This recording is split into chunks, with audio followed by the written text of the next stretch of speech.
नमस्कार. आज आपण 16व्या श्लोकाचा अर्थ जाणून घेणार आहोत.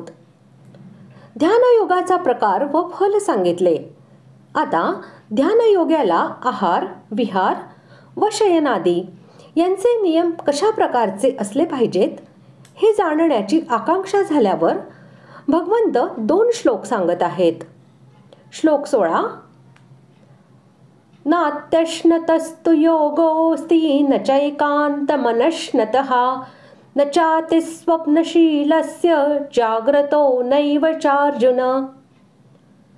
श्लोकाचा अर्थ: हे अर्जुना, हा योग फार खाणाऱ्याला, अजिबात न खाणाऱ्याला, फार झोपाळूला तसेच जागरण करणाऱ्याला साध्य होत नाही. परमात्म्याच्या प्राप्तीसाठी जे उपाय आहेत त्या सर्वांचे नाव योग असे आहे. परंतु येथे ध्यानयोग याचा संदर्भ आहे.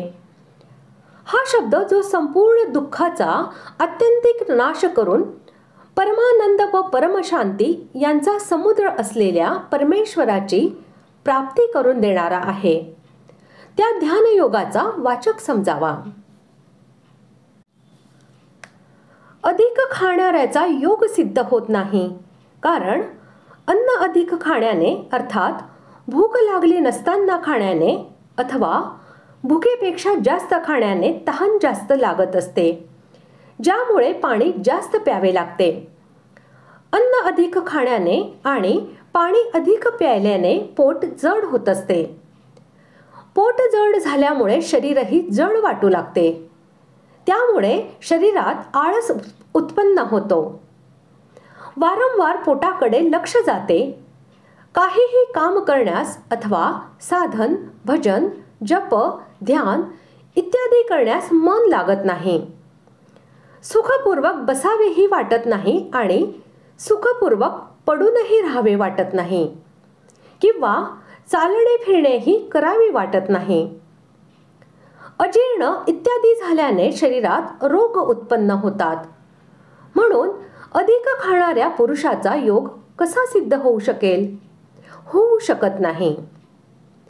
तसेच बिलकुल न खाण्यानेही योग सिद्ध होत नाही, कारण भोजन न करण्याने मनात वारंवार भोजनाचे चिंतन होत असते. शरीरात शक्ती कमी होते. मांस, मज्जा इत्यादी सुकत राहतात. शरीर शिथिल होते. चालणे फिरणे कठीण होते. पडून राहावे असे वाटते. जीवन जड होऊन जाते. असे झाल्यावर आसनावर स्थिरपणे बसू शकत नाही आणि परमेश्वराच्या स्वरूपामध्ये मनही लावू शकत नाही. त्यामुळे ध्यानाच्या साधनात विघ्न येते. म्हणून ध्यानयोग्याने आवश्यकतेपेक्षा आणि पचनशक्तीपेक्षा अधिक खाऊ नये आणि कडक उपवासही करू नये.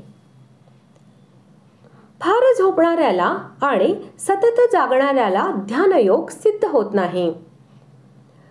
योग्य प्रमाणात झोप घेतली तर त्यामुळे थकवा दूर होऊन शरीरात ताजेपणा येतो. परंतु तीच झोप जर गरजेपेक्षा अधिक घेतली तर त्यामुळे तमोगुण वाढतो.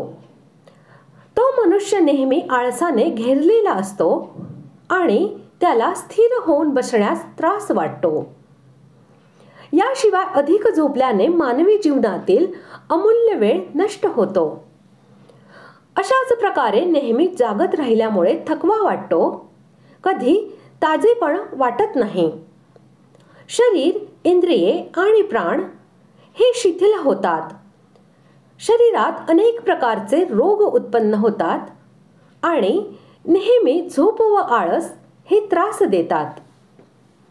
अशा प्रकारे फार झोपणे किंवा नेहमी जागत राहणे हे दोन्हीही ध्यानयोगाच्या साधनात विघ्न आणणारे होत. म्हणून ध्यानयोग्याने शरीर निरोगी राहावे व ध्यानयोगाच्या साधनात विघ्न येऊ नये या उद्देशाने आपल्या शरीराची स्थिती, प्रकृती, आरोग्य व अवस्था यांचा विचार करून आवश्यकतेपेक्षा जास्त झोपू नये आणि नेहमी जागरणही करू नये. अशा प्रकारे आज आपण 16व्या श्लोकाचा अर्थ जाणून घेतला. पुढील भागात आपण 17व्या श्लोकाचा अर्थ जाणून घेऊया. धन्यवाद.